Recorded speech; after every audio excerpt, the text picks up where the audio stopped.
Welcome, everybody, to the Indie Game Lunch Hour, the best dang game dev podcast on the planet. Today, we are joined by Claire Wilshire, our Chief Wizard of Product here at the Indie Game Academy, and we're talking about lessons learned on game publishing, both self-publishing, getting a publisher, and working with VC funding learned at GDC this year.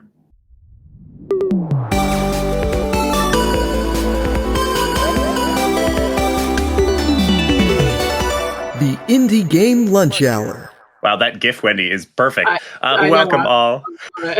Absolutely. Welcome all to the Indie Game Lunch Hour. In our live magical podcast, we give game developers the chance to hear stories of breaking in from industry experts, as well as directly ask them questions about their areas of expertise in the second half of each episode.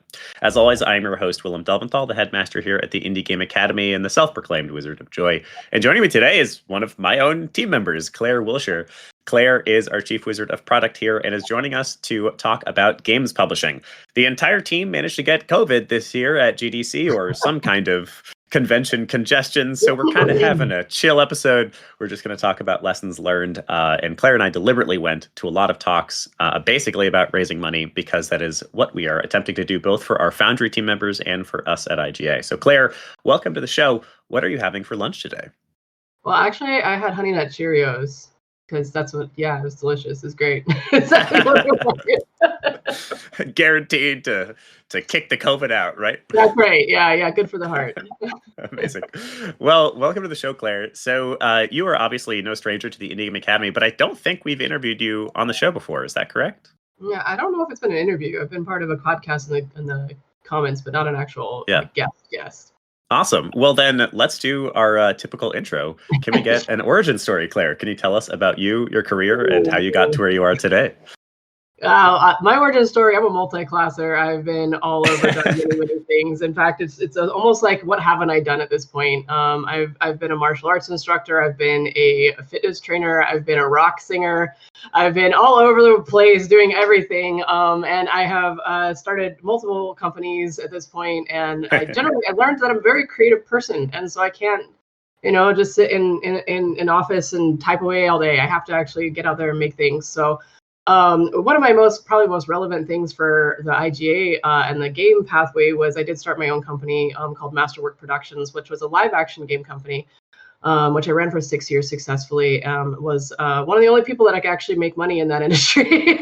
So it was pretty great. I had a great time doing that. And then I was one of the directors for a LARP company called Learn LARP, which did. There was an event called New World Magischola, which was basically Harry Potter themed events.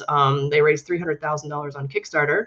And then we did events all over the world. One of my favorite ones was we went into Poland for the Tri-Wizard tournament, and we rented a castle.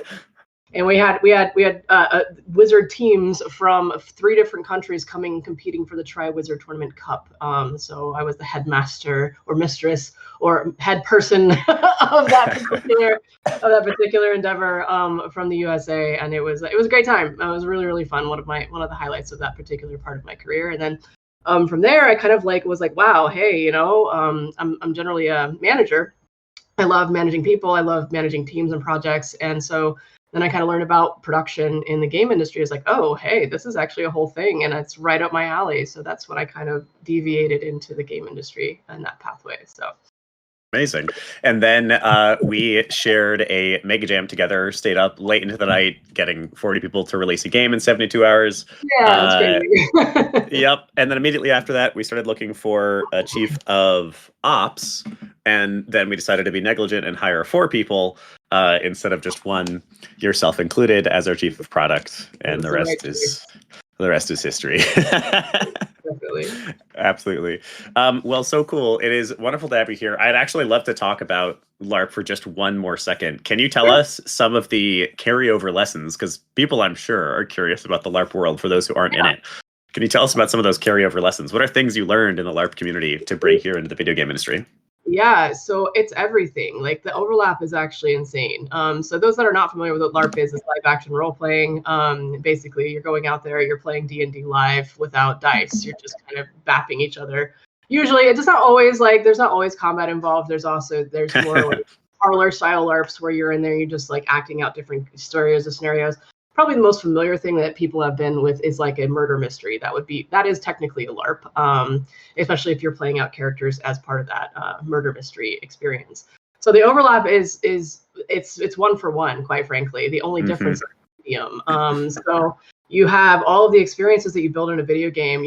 Sometimes you even have the musical side. I definitely used sound and vocal sides for my productions to kind of add into that ambiance. Sometimes I would do really creepy sounds. Like, for example, we had one instance where it was a nighttime scenario, and we would have these really eerie whistles that if you go like this, they go woo, and we were getting them ambushed. We were having a camp ambushed, and to give them the feeling that they were surrounded, we had people all around them with those whistles at various distances, like making that sound. And so they were creeped out because they didn't know how many of them were. It was dark. They know that they're surrounded. People hear the sound from everywhere. So even sound is part of this kind of production experience. And so you have game mechanics, you have systems, you have numbers and math, just like you have in creating a combat system in a video game or in a board game. Then you have lore, you have backstory, you have community management, you have the business side, you have the marketing side, you have costuming. So instead of making 3D models, you're actually like making real life models of things. But all there, like the whole production pipeline is very, very, very similar. It's just like video games are just a slightly different medium. But if you talk to people that have done both, and they understand what that takes to actually run a LARP, they're like, oh yeah, it's the same thing. It really is. There's direct overlap with it. So one of my favorite experiences in recent memory was going to Batuu, the Star Wars district of Disneyland, on my 30th birthday. And one of the things that was so cool about it was that the whole damn thing was game design, 100%. Experiential design is probably what we would more accurately call that. But it's the same thing. It's the same tonal beats. It's the same thematics. It is the same process of trying to get a player onboarded into the space so that they're excited. There's of course some things that are different. One of the things I found fascinating about the Disney parks is how much effort they put to make waiting in line satisfying and sort of like make it pass faster. So like in Batuu, there's all kinds of little mini games you're playing while you're waiting in line. There's little bits of sort of lore that are hidden in various corners and stuff like that. So yes, same deal. The first time a lightsaber cut through the wall in one of the rides I was on, I was like, this shit's awesome. so fun fact, when I was doing the New World Magic School LARP and running that, the person that was the actual originator of that company was writing for Disney LARP experiences while we were running the events. So yeah, it's so cool. It's really there. Like it's definitely there. So yeah. Awesome. So then let's jump into talk about publishing now. So we at the Indie Game Academy, for those who don't know, we recently launched our Foundry program, which is sort of like our spiritual level 4. The Indie Game Academy is this is in a sort of prototype or experimental phase. So this is our very first cohort, and we know that it's our first cohort, so we're learning lessons as we go. But the general idea is that we are trying to get our students more access to launch studios and more access to the help they need to make their studios at least reasonably successful. We're not aiming for home runs, really. We're aiming for nice, solid base hits, some amount of real money that comes into a studio and sets it up for future success with future games. That said, we're of course talking to smart people who have experience in publishing and who may also invest in either our students' games or ourselves. So why don't we get your sort of intro, Claire? What do you feel like are the most important takeaway lessons from what we learned at GDC this year on the publishing side? So it's really interesting. There's definitely a difference in the space of what it used to be and what it is now. There's no denying that money is a lot tighter in the industry. So that's definitely a thing. However, I thought what was really kind of an interesting takeaway is that publishers right now are they're really trying to reduce their risks, right? So they're wanting to see what you proving that you can do what you actually say you can do, right? So one of the things that was really, really interesting, and this is kind of a common thread, which I'll get into more a little bit later about what people are like, how do you actually make yourself successful or successful with a publisher? Either way, the formula is the same. Is getting a prototype out there and putting it in front of people. Like that's literally the best thing you can do. There were some talks about, do you want to keep it, close to your chest? Do you not want to talk about it? You want to keep it secret? No, you want to get it out there. You want to make a thing, and then you want to put that thing in front of your audience, and you want to test that thing, and you want to keep on doing that. And regardless of whether you're going for the publication route or you're going to, getting a publisher or VC or anything, That's the same process. So even if you self-publish or you want to Kickstarter, whatever it is, the formula is make a prototype and get it in front of people. Like that was the common thread of the whole thing. I found that pretty fascinating myself. That's not like a new piece of information. We've all known about our vertical slices. We've all known that we're more likely to get help if we have an example of the game to show. But what I thought was, I guess, interesting, or maybe just like a reinforcement of that lesson, is how many times we went to 3 different talks in particular about this. One was about self-publishing, one was about VC funding, so the really big checks, and one was about publishing funding, so actual publishers. And all 3 of them at some point mentioned, I'm not going to invest in a game until I've played it and I feel like they have already found the fun. So that part is maybe what is new to me, or perhaps a reinforcement for some of those who already felt like this was the case. Even those money-minded people who have the checks to give out, they're still looking for a fun game first. Everything else besides, do they have an audience? Do they know who their target market is? Do they have something that's investable? And a couple of games down the line, they're still going to be making money. All of the more businessy questions are important, but still, the first thing they're looking for is this game already fun? Can I see how it's fun? So I like that because it simplifies the formula. Everything else aside, the first thing you got to do is make sure you have a fun game. And if your game's not fun, you probably won't get investment.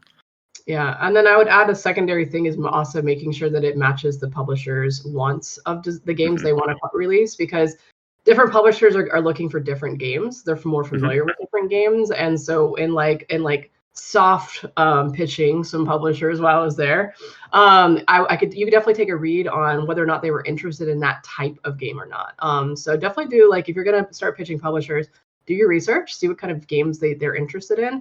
And just make sure your game, you can still shoot in the dark. I mean, you can still say, hey, this isn't in your portfolio or usually what you make. You can still go for it. You're probably going to have more success if you pitch a game that they're familiar with releasing. Yeah. Yes. And there are publishers that are a little bit less specific about what they release, and they'll take different bets. But usually, even in that case, like maybe Devolver Digital is a good example of that. They've experimented in many different departments and many different genres. And yet their games still have a pretty thematic, cohesive feel. Like all Devolver games feel like Devolver games, even though they're different genres. Now I'm curious, why don't we actually go through those 3 options? What are some of the lessons that you felt like we could impart upon the audience for self-publishing specifically? Yeah, so number 1 is getting your game in front of people. And this is something I actually teach in our Foundry and our level 3 classes as well. But basically, how do you got to connect with your audience. You have to understand who your audience is. You have to understand what they want, because you might have in your mind like, oh yeah, this is a perfect game. This is a game I want to make. You won't know that that's actually the game that the audience is going to like until you actually get their feedback. And unfortunately, you have to be flexible. You can't have this like, this is the game. I mean, you can go out there and say, this is the game I'm going to make. I don't care what anybody else thinks. Great, awesome. But if you really want to do a game that people are going to like, so one of my favorite games was Phasmophobia. Absolutely love that game. And I met the whole team at GDC. And I asked the person that made that game, which is, wildly successful now. I was like, how did you find what made that game stick to your audience? How did you find what made them both enjoy getting the crap scared out of them, but also scaring them? Like, how did you find that fun? And he said, I remade the game 5 different times with a private closed playtest audience of about 40 to 50 people. And that's that's what you have to do. You just have to get it. You have to go into the weeds, get into the different social media groups, get into the Reddits, get into all those spaces and start finding those Discord groups or those different ways that people are gathering around the type of game you want to make. And then start connecting with them, listen to them, see what they're playing, see what they're talking about. And then start slowly seeding your game in there. Like start putting little pieces out there for feelers, and then get your closed audience that you want to test it with, get their feedback, play it. And really that's the key of it. You just have to find that fun by testing it. And then you have to get it out in front of people. You got to constantly be putting it in front of people's faces if you're going to self-publish, so you can get that audience and capture them. Don't just put it out there. You have to have some way to actually capture them. So you need a Discord server, you need a website, you need a mailing list. You need these places where these people can land, so that if you do catch that spark of interest, you have a way to reconnect with them. Yeah. It felt like the self-publishing talk in particular wound up being basically a community building talk.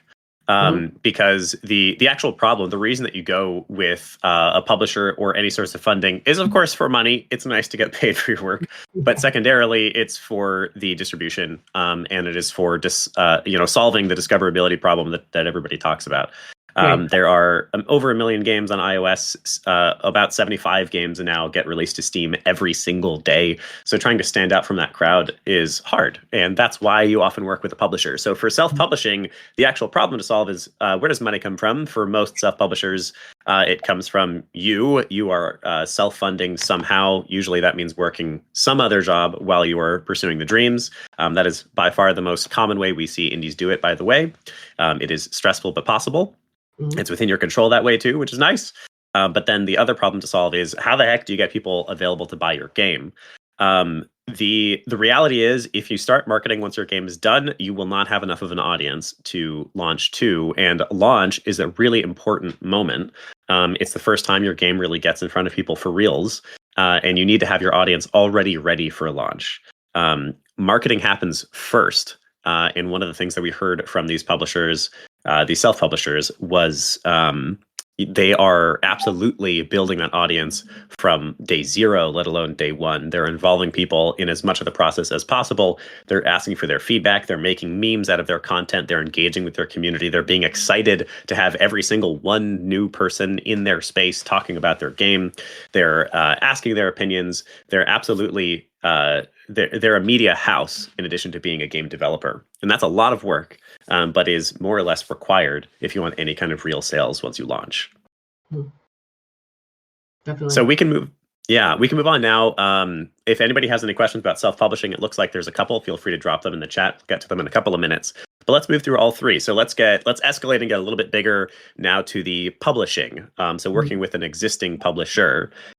This is the one that most people are going to be the most familiar with. This is working with somebody like a Devolver Digital. They'll slap their name on your game and sell you to their audience. And oftentimes they will invest some amount of money in you for development's sake. What are some of the lessons learned, Claire, to impart upon the audience from the publishing talk? Sure. So I'm going to comment a little bit about what Rick said up here, and that Rick had commented, solid pitches plus pedigree can still net you 7 figures. A local studio in Baltimore got funded with no playable prototype. That's also true. Yes. But keep in mind that the key on that particular piece is pedigree right there. I mean, with the solid pitch, yes, but if you are a nobody that has never worked on any game before and you're going to throw a piece of paper at somebody and say, hey, fund my game, it's possible. But the one of the common threads of this whole thing was what they called peeling back the onion. They said this multiple times. And what they were talking about is they want to reduce as many risk factors as possible. So if you can come to them with a prototype and a pitch and a pedigree, and pedigree, and like some people on your team that have been there, done that, then that's going to be a solid throw at pitching them. But if you don't have the pedigree behind you, and let's be honest, a lot of indies don't. I mean, sometimes you can pull in a big name that's worked on some AAA title or whatever, but maybe you don't. In that case, you need to really prove who you are and what you can do. And that's why having that playable game, the publishers, they're going to play your game. If they're interested in your pitch, they're going to play it, and they're going to feel if they find the fun in the first couple of minutes of just sitting down and playing that game. And if they do, then that's going to be the magic for you right there. So you still need to have your solid pitch, of course. You need to have your deck, and you need to prove that your numbers and all this, everything else, prove your concept to them, improve your vision to them. But having that playable prototype, it seemed to be very, very important. That was repeated in multiple of the talks that we went to, as having that piece. So basically, they're trying to reduce their risk. They really want to see it. So as much as you can show them that you can do what you're saying you can do, and you have something to show them that what you're talking about is real and is tangible and is not just something on a piece of paper. I mean, that's going to go further for you than anything else, I think. Yeah, I thought those are all really good points. I loved the for the onion metaphor, which was mentioned in multiple of these panels, by the way, which is kind of interesting. They refer to the onion as like kind of the risk onion, peeling back the layers of risk. And that's exactly what a publisher does. The main takeaway, by the way, I starred this because I think it's really important for everyone to hear. And I'm so grateful, actually, Claire, that you and I just went around and started really getting involved with these people and talking with these people. Because I've spent a long time thinking of publishers largely as like the bad guy. they're the people who they shut down all these games, they shut down all these studios. Man, freaking publishers, let me shake my fist at them. But one of the quotes that we heard, at least from these panels, and this isn't indicative of everybody, is, publishers want to help you. It hurts them. They're like, damn, this sucks, for them to turn down potential games. And as somebody who just entered this space with our Foundry program, I can tell you, yeah, it sucks. There were like a number of teams that I was like, man, these teams are awesome, but we have to turn them down for whatever reason. And that sucks. So maybe the very first lesson to take away is don't be scared of money and publishers and money people, and assume that they have that they want to work with you. Still be legally safe, because once you get into contract land, people will of course try to write contracts that favor them. So don't be negligent, but still assume the best. Assume that they want to help you. Don't assume that they're somehow the enemy or something like that. Now, as far as that risk onion, there were a bunch of different layers of risk that they're looking for. The first one is, can they actually build the thing? That's the most important of the risk onion layers, and that is also why if you have a playable version of your game that is already fun, has already found the fun, already shows that the game can be wonderful, then that's going to be one of the most important things for you to find funding. If you have a playable build and it's not fun, that'll actually hurt you more than no build, because they can see, well, I don't think they can really actually make this concept work. So your first task always for any of these funding options is to make at least a demo, a vertical slice of some sort that is already fun. Next, they want to prove the actual team, and this is where the pedigree matters. They want to know that your team has the sauce to build what you're saying you're going to build. And unfortunately, that often means, did they work on something that is comparable to this, which hurts us, the juniors and the indies out there. But if you can find some people who have worked on anything comparable, if there's an arguable story, you, Claire, one of the reasons that we hired you is because of your experience in LARP. Like, we know that absolutely applies and is a part of your story and a part of your secret sauce to our team. Right. And then the last thing they talk about is sort of the more businessy side of that onion layer, which is, do they have the validity? Are there actual human players who want this game? Is there an identifiable target market of players? And that is more of your biz dev side. Like, let me do the research to make sure that we can actually sell this to a real group of humans. One thing I want to comment on that was on the middle part of the pedigree side, kind of a stopgap measure for a person that doesn't have some AAA person on their team. One thing that they did also look for was history of the group together. So let's say you went and made a game previously together as a group that wasn't maybe necessarily a big hit. It was actually kind of interesting to me, because one of the questions that was asked to these publishers is, hey, what if we have made a game, but it didn't take off? What if it didn't take off? And is that a negative, or is that a positive, or how do you view that as a publisher? Excuse me. And they said, surprisingly to me, was that it didn't matter that it didn't take off, because they say if it's a good game that just didn't find the audience, that's a problem they can solve. That's something that a publisher can take care of. And so as long as the game is actually fun, maybe you just didn't have the right, maybe you just didn't put enough in front of enough people. Maybe you didn't have the marketing budget to really get it out there. That's not something that actually turned them away. So if you're looking for a pathway that doesn't have AAA people on your team, one pathway is just make a game, put it out there, show that you can make it fun, still do all the process, do the play testing and get your audience feedback, do that whole thing. But once you have the game put together with your team that you're going to pitch to the publisher, that is something that can build your own pedigree. So just something to consider on that. Yeah, I really loved that quote, and I'm glad you brought it up. People asked two questions that related to this. The first question was, if we've had a game and it was a failure, is that a black mark on our pitch to you? And mostly, different publishers are, of course, going to respond to this different ways. But mostly, people actually seem to say, no, that's a good thing. Because of two things. The first thing is, now I know you've worked together, even if it failed. And you did get this game done, even if you failed. So, hey, thumbs up. And then second thing, and this is what I really loved, it shows the tenacity. One of the things that they're looking for in past projects, one of the things they're looking for in that pedigree for each person is this a team that's going to fall apart at the first sign of trouble, or is this a team that is going to ride through the recessions and awful bits of, actually going through founding? Founding is hard. It is a lot of work, and it's probably not for everyone. So even if you, quote, I'm doing air quotes for the audience, failed to reach an audience, even releasing your game, is an indication. And in fact, for that matter, releasing your game, having it fail, and still staying together and going for a second game is actually a feather in your cap. It shows that you're able to stick things through. For that matter, the second question that got asked was, if we have a long history of games, is that a good or a bad thing? Do you want to see a fresh new face that's making their first game and their debut title, or would you rather see a company that has a bunch of titles, even if they weren't super successful? And the answer was unequivocally, basically everybody said, we want to see that you've released games together. We want to see your past history for very similar reasons. We know that you can release these games. We know that you can tough it out. We know that you have found a balance so that even if you aren't making money from these games, you can keep making them. So that way we know you're not going to fall apart because you don't have the finances to pay rent or whatever. This is one of the reasons I think that for startups, the number one predictor of success is and always has been amount of time trying to make it happen. The longer you do it, the better you figure things out for yourself and the better track record you have, even if those games weren't necessarily successful. And I've got one more thing to call out here, and then I'll move us to the VC talk. Christy in the audience is one of the founders on Future Suit Games, I almost said Future Suite. Future Suit Games working on their next title for the Foundry program at the Indie Game Academy. And she said that was a big part of our pitch to Foundry, that we all worked together before on multiple projects. 100%.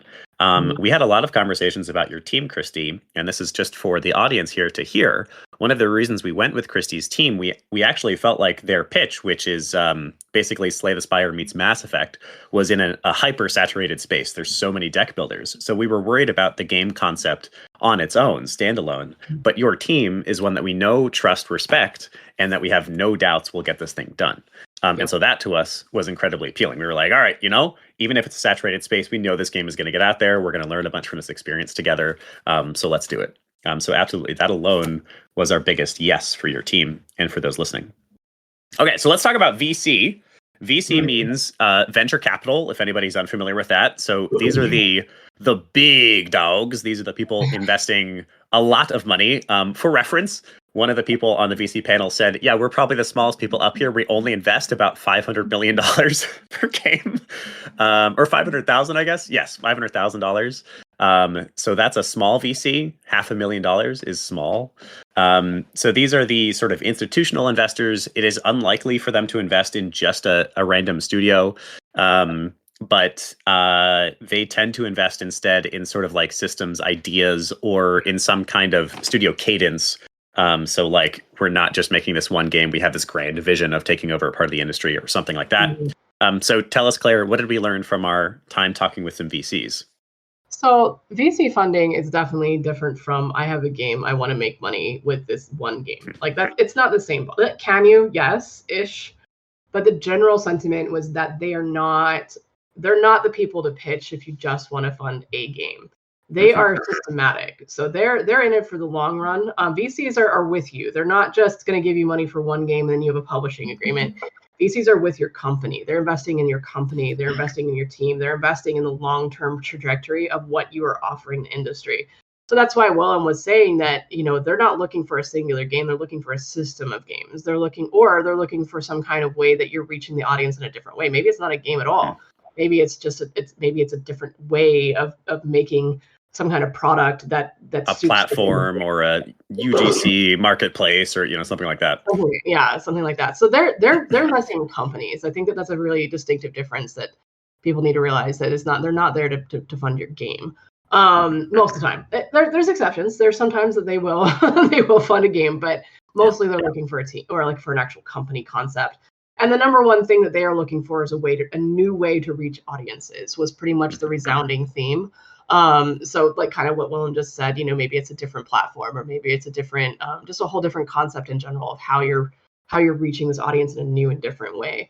So they are looking for like, or if you're like, similar to like what the Foundry is doing, if you're looking for a way to like, we're a studio incubator, right? So we're the ones that are making multiple studios be successful. And so that is a system, that is a company model that can be funded, because it's not just a singular game. We're actually looking to help. It's an innovative way to create new studios and create new game concepts and support new studios emerging in this very challenging market, where big games are falling back. Like the AAA scene is definitely it is kind of deflating, and all the money that's involved with it, all the things like there's a theme going that in the AAA scene right now, you're going to see fewer games from fewer companies.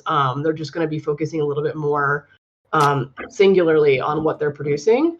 Just because money's tight in the industry right now, and people are scared and they're being kind of close-fisted about it.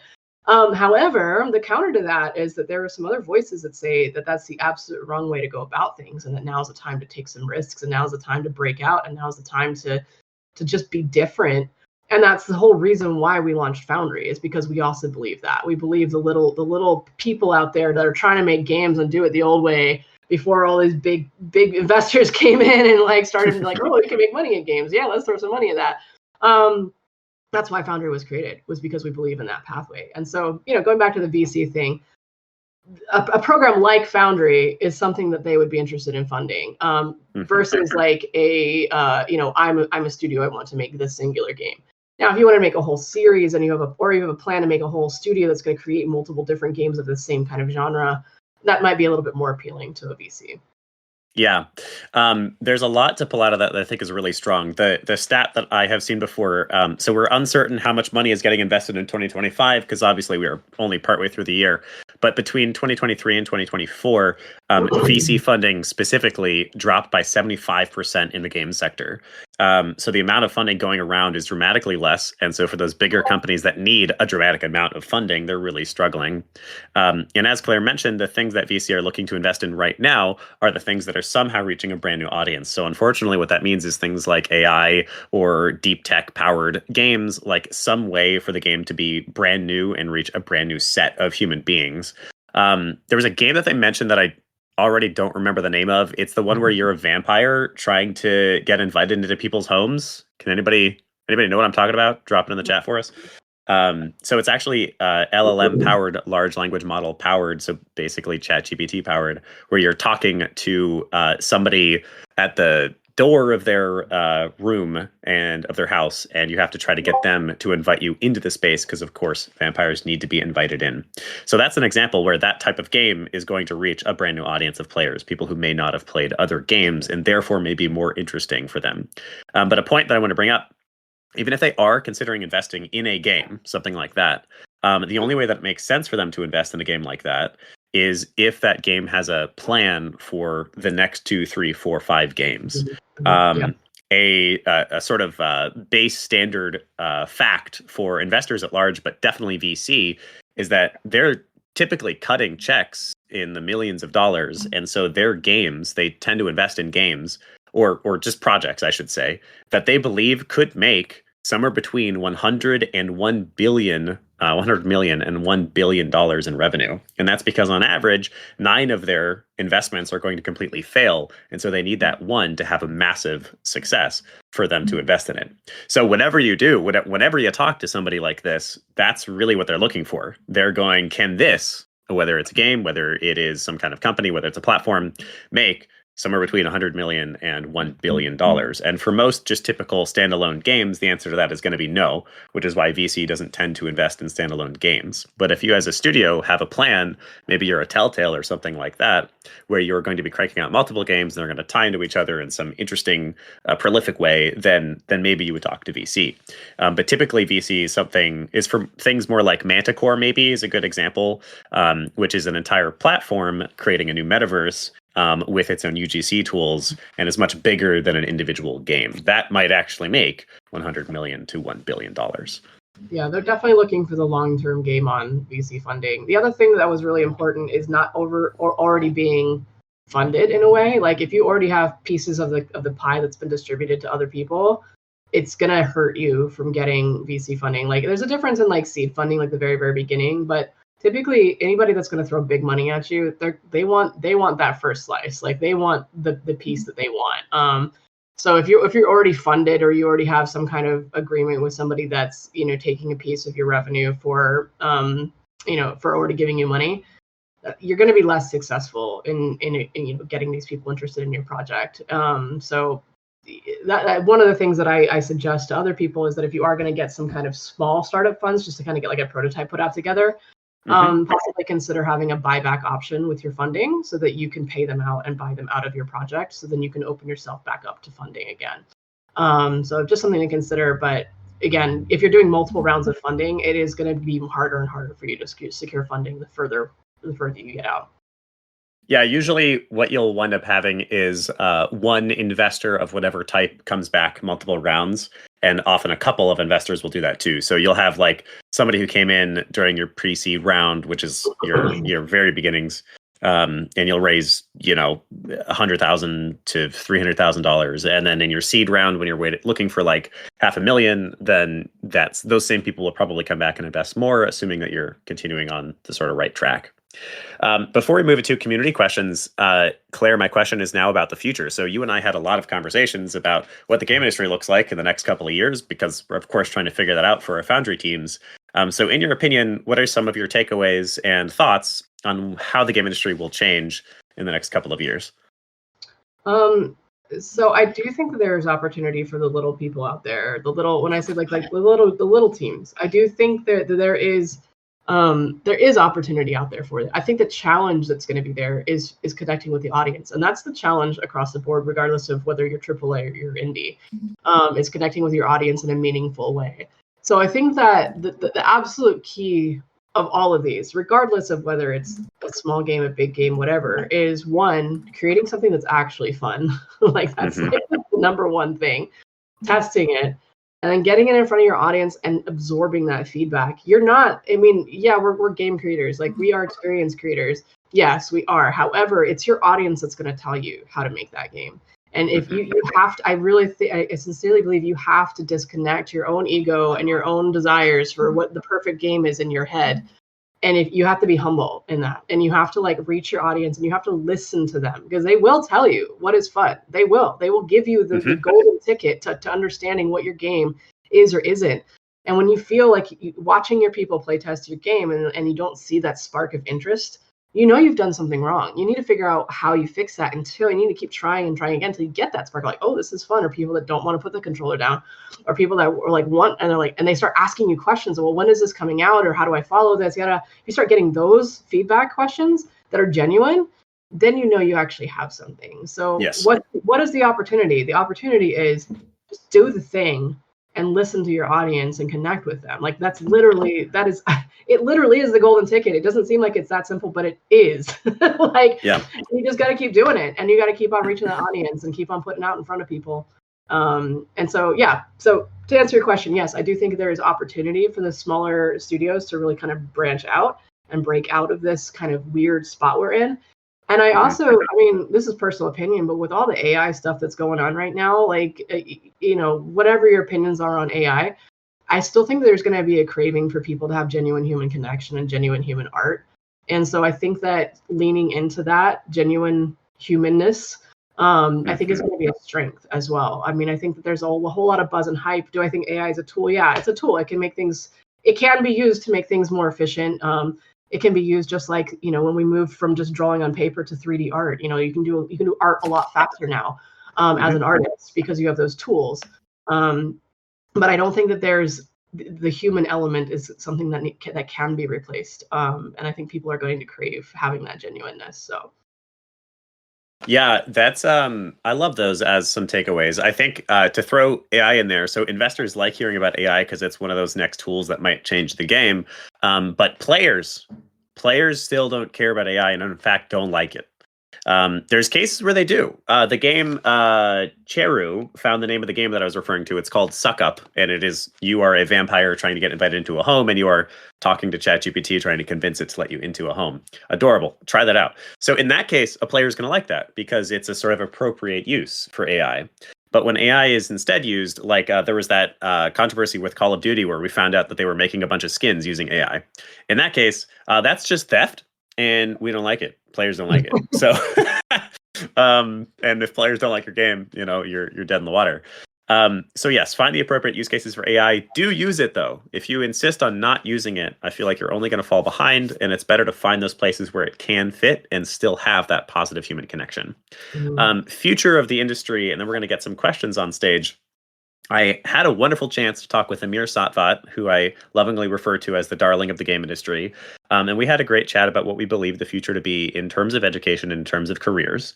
And it felt like the main takeaway that we both agreed upon was self-directed, self-employed. The number of junior roles this year and next year in the game industry is probably only between 1,000 and 1,500 total new jobs posted for junior level talent. That is so depressing, and I'm so sorry to say that out loud. But what that means is you do have to make those opportunities for yourself, and we absolutely agreed that that was the future. That both means founding studios, but I think more realistically, that means doing contract labor. So Rick has always been a great example of somebody doing contract labor, starting a studio that is deliberately for doing work for other companies. That kind of thing is going to be the most realistic way for you to get employed and paid in this industry right this second. For studios and for games, what we heard over and over again is that the biggest companies are actually increasing their budgets, but reducing the number of games they're dropping. So the big AAAs are making even bigger games, but are making fewer of them. What that means is that there's an open market for the indie. What it sounds like most likely will work for the indie market is teeny games. So we're talking 3 to 5 hours or so of total gameplay, and we're talking like sub $10, sub $20 price tags. And then the studios that make these are in general getting smaller, so fewer total people on the teams, and in general getting scrappier about their funding, which I understand is annoying, but is the reality. So people are raising less money and making smaller games in general. All right, that's our little take on where it seems like the industry is going. We're directly betting there, so we're not just talking about that. Foundry is taking all of these things and trying to apply them right now. So we're not just telling you what we've heard, we are telling you what we're betting our company on. So let's jump into some community questions. The first two I have been asked to ask for the question askers. That was a lot of asking. The first question is from Kevin. Kevin asks, do you have any pointers for ensuring the audience isn't too wide or generic for your game? Us talking about finding that audience early on. Well, you have to make sure that you can't make a game for everybody, and you need to be okay with that, right? You need to understand that if you're trying to make a game that appeals to too wide of an audience, you're doing it wrong. Like, I'm not to be blunt about it, but like, if you're trying to make a game that makes everybody happy, you're gonna fall flat because you're not gonna please anybody, basically. So how do you ensure that? Well, you have to start connecting with your audience. You have to start literally. I mean, when I say get into the Reddit threads, I'm literally meaning go into the Reddit threads, like read what they're talking about. See what they're excited about, see what games they like, see what games they don't like. You need to connect with them. You need to understand who your audience is. And you should be able to find these things, because I'm going to assume that if you're going to make a game, you're probably making a game in a genre you enjoy yourself.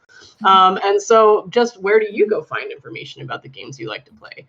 Start there. That's a great place to begin. And then just really, another thing I like to do, and this is another thing I teach in our programs, is I actually like to do research on tangential games with stuff like VG Insights or any other. There's other tools that you can use out there to kind of look and see what other games are out there that meet the same genre that you have, the same taglines that you're looking to create. And then I go and I read their comment sections, and I read about like, what are people complaining about that they didn't like? What are people saying was awesome about those games?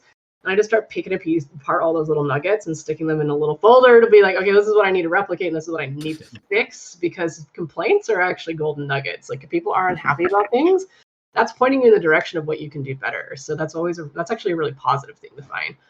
Yes. But yeah, so basically connect with your audience, really, really get with them, like get in their spaces and be with them, be among your people, and then make a game for them. And then play test it, and then get that feedback, and that's gonna teach you where you need to go. Yeah, and have a good gosh darn time doing it. I've been saying this so much lately because I used to believe it, and then I tried to get smart and more tactical about my games, and then I realized that making wonderful games is the whole thing. We're just here to have fun and make games.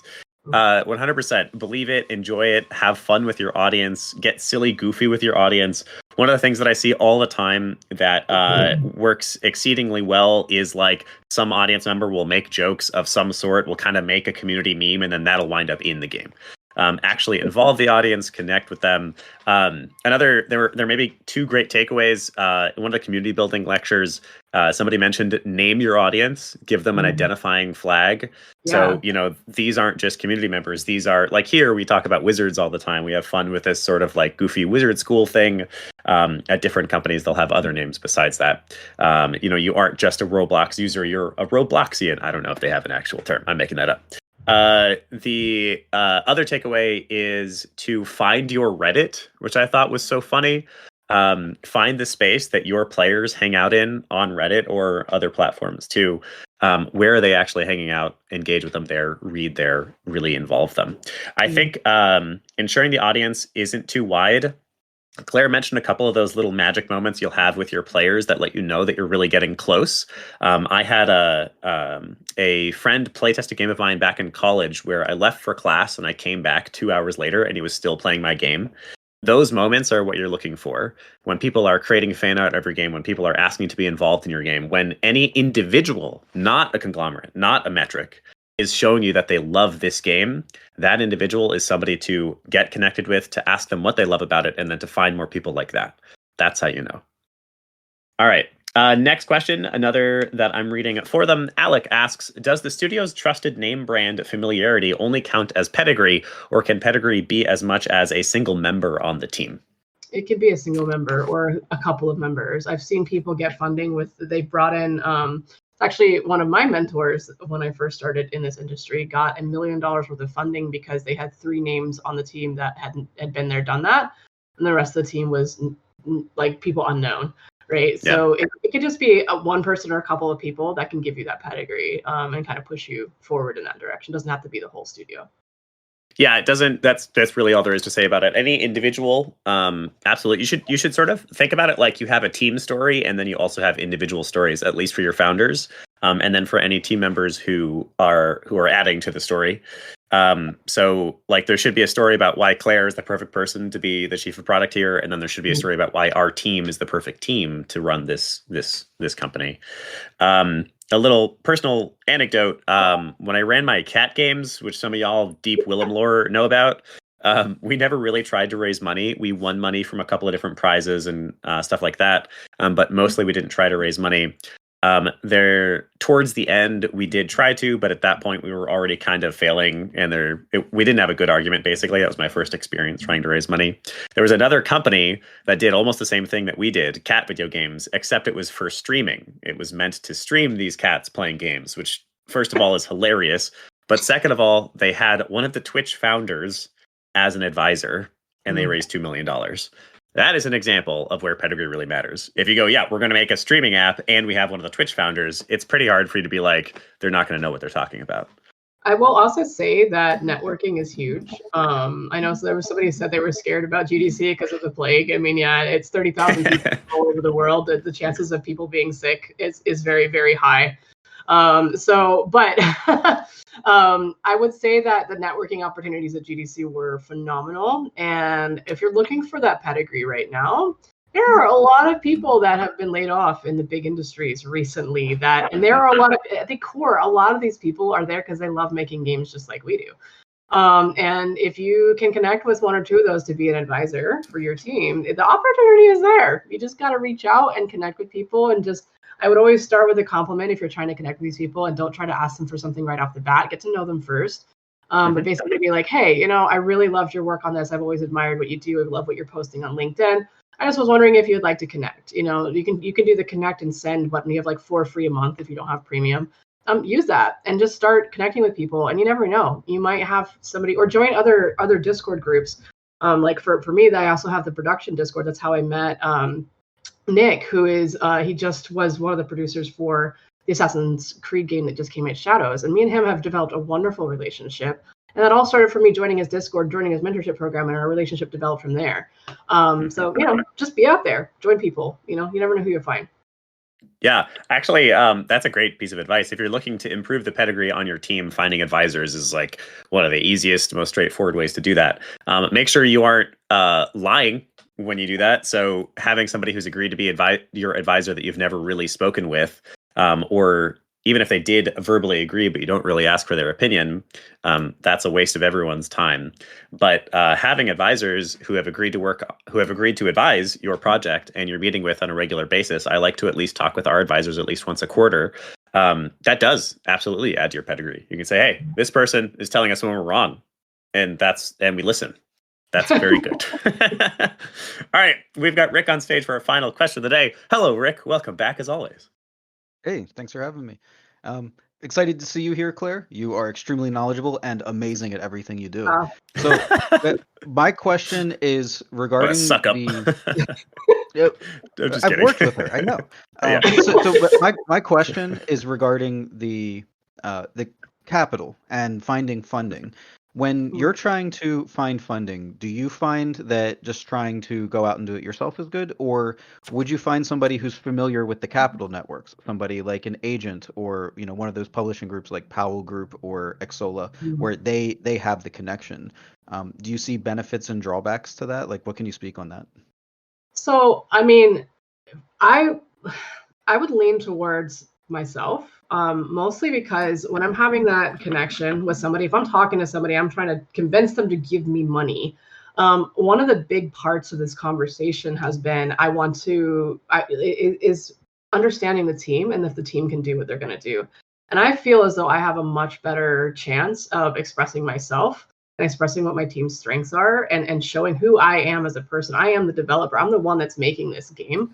I feel like I'm going to have a stronger chance of proving who I am to somebody face to face than I am going through a third party. I mean, sure, there could be benefits. They may have the connections, and if they believe in you, then maybe you're going to have a leg up as well. But I mean, me personally, now let's be really real about this. I'm going to be like, this is hard facts, and this is not a fun fact. There's 1 to 2% get published, okay? 1 to 2%. And that was a common thread. I asked multiple publishers how many they actually accepted versus how many pitched them, and it was 1 to 2%. So it's real hard to get to that point, and it's grueling, and you really got to put your nose down. You got to just keep going and going and going and trying until you get through it. And I do think you can do that. And if you're not, then maybe you need to go back to the drawing board and see what you need to change. Or you just need to keep on building your own audience and keep going the self-publishing route until somebody picks you up. But to answer your question, Rick, I think the personal side of it, improving yourself and putting yourself in front of people, to me, that would be the better route for me. I think so. This is an area. Yeah, I'll throw in a little bit. This is an area where I don't know a lot about. I don't have much experience with like funding agents. But I do have experience with people doing like consulting or contracting work that is more or less like complicated networking. Like they're finding you the right people to work with in some area. And I think my thoughts are, in general, I think that's largely not worth it because you can find those people yourself, and paying them extra, even if it's rev share, is taking away from your profits. But like it's not actually that hard to get a talk with a publisher. It's just hard to actually get a publisher. Like showing up to talk with somebody is a lot of the time they'll just say yes because they want to hear what you've got, and they're scouting for new games too. So that service of them putting you in contact, I feel like is not that valuable. If they're charging a minimal amount for it, or if you just really feel like you need help there, totally reasonable. But I think the equation to consider is like, what am I actually getting out of this for what I'm giving out? It's just like any other contractor. Is the localization work I'm getting from them worth the money that I'm giving them? Yeah, the reason that I asked this question is because I do know people who have been funded with the help of an agent, where they were able to go to GDC and their agent was able to look at what they were building. They knew the publishers that it would resonate well with, and they set up a slew of pitches for them. So they were able to go to GDC and put up like 8 pitches. And it was all set up and ready to go. So it kind of opened that door that enabled them to get their shot at that 1 to 2%. And it's kind of the comparison of like what's worth your time versus can you lean into someone else's expertise, like a recruiter. Yeah. I think that what you just mentioned, Rick, the benefit there is that kind of what we said earlier, make sure you're pitching the right publishers too, right? You need to understand that your game maybe will not resonate with certain publishers just because of the genre that it's in. Maybe that's not a good game. It could be. I mean, you have all the boxes ticked. It's just that's not the type of game that they like and they're familiar with, because the audience that they have built around their publication platform is not the audience that's going to receive that, and therefore they are going to feel like they're going to fail as your publisher because they don't have the audience built to receive your game. So in that particular instance, having that person know which publishers are going to be more receptive to that particular type of game, I can see there's definitely a benefit for that. I would argue you could still do that if you put on all the research yourself and figure out and like get to know your publishers and get invites and like and ask those meetings yourself. Can you do it yourself? Yes, but I can see that there is a benefit there of having those pre-established connections for sure. I did also see that there was, this joke about this book coming out. That's not happening. But I do want to say there is a book coming out that I would highly suggest. This was written by one of the people that was on one of these panels, and it's called Mastering Community Management. And that was by one of the big names that was on one of these panelists. So keep an eye out for that. It's coming out this summer. It's called Mastering Community Management. I think that was it Meredith? Jen, I think, was her name. They're from Outer Sloth. Yes, the Outer Sloth person, the person that like named the Outer Sloth Outer Sloth. Victoria yes. from Outer Sloth. Yes. There you go. So yes, so definitely look out for that game or that book because it looked incredible for how you can build your marketing in your community. So, awesome. Mastering Community Management. Thank you. Sweet. Thank you for the question, Rick. And I think, as for working with agents or not, I would probably, this is me personally, and I haven't worked with agents. So once again, take the advice with a grain of salt. I feel like my main takeaway from that was agents can be valuable. Just like any other contractor you might hire, it's a little bit about just comparing what you're going to get out of them versus what you have to pay them. And especially if you feel like you are struggling to get those interviews, it sounds like maybe that's when you consider getting an agent. Like I'd probably try the legwork on my own first and see if I can get a good number of meetings. And if I can't, then I might turn to an agent. I do actually want to do one more thing here because I see a lot of conversations about this in the chat. If you are interested in learning more about these pathways in a kind of a structured way, outside of this podcast, we do actually have a couple of master classes coming up in the near future that will help you. We have 2 that are coming up on Kickstarter funding and how you build your community. There's 2. There's one that's about how you build your community around Kickstarter. Really awesome. And then the next one is the nuts and bolts and like the finances behind making a successful Kickstarter. And then we have another one coming up on how you find funding. And that's going to be a little bit later on in the year. So if this is a topic that you're interested in learning more about, just keep an eye out for those because they're coming. So. Yeah, best place to grab them is either in our Discord, which there are links to join down below, or on our Eventbrite, which I'll drop a link to. All right, so it is high time for us to end this. We went a little long because we were having a great conversation. Claire, do you have an idea for a homework assignment we can give? Ooh, something they can do? Yes. Okay, great. I absolutely do. Find your people. I want you to go and find 2 communities. If you have a game idea in mind of something you want to create, go and join 2 communities. Join a Reddit, join some kind of social media group, whatever, join a Discord, whatever it is, go out there and join 2 communities that have that game that you would make. Whatever game you would make, that's the community you want to find. That's awesome. I love that. All right. So your homework is to identify, even if you aren't working on a game right now, think about what game you would love to make. What's your dream game? I, for instance, one day will absolutely make Chrono Trigger meets Harvest Moon, and it will be dope. Think of the game you want to make and find 2 communities that you believe are the perfect place for the players of that game. Hang out in there a little bit, get to know them a little bit, and then write us up some lessons learned. So what have you learned about your user base, about what they want, about what excites them, and about how you would apply that to your game for us? We love to see your homework. Yeah, if you join those communities and you talk about it, tag me. I would love to see that. I would love to see what you've discovered. Yeah, we love encouraging you to post this homework as a way to both build yourself up as a knowledge expert and to get the practice. So post to LinkedIn. You can mention this episode and the homework assignment, and then write up what you've learned about your user base from those 2 communities for us. You can tag us, Indie Game Academy, myself, Willem Delventhal, or Claire Weir. And we will say hi and be like, well, cool, and give you feedback. If you're a little bit too insecure to post to LinkedIn, that is A-okay. You can post it in the Discord as well. All right, that's it. Claire, any last words of wisdom or anything to plug here at the end of the episode? No, just keep making games, y'all. Just keep doing it. Keep doing it. Keep doing it. Keep doing it. Have some fun. Don't lose the fun in it. And just have a good time, and you'll get there. Yeah, it was so cool going to the Game Developers Choice Awards this year and the IGF Awards. And here's my ask for all of you.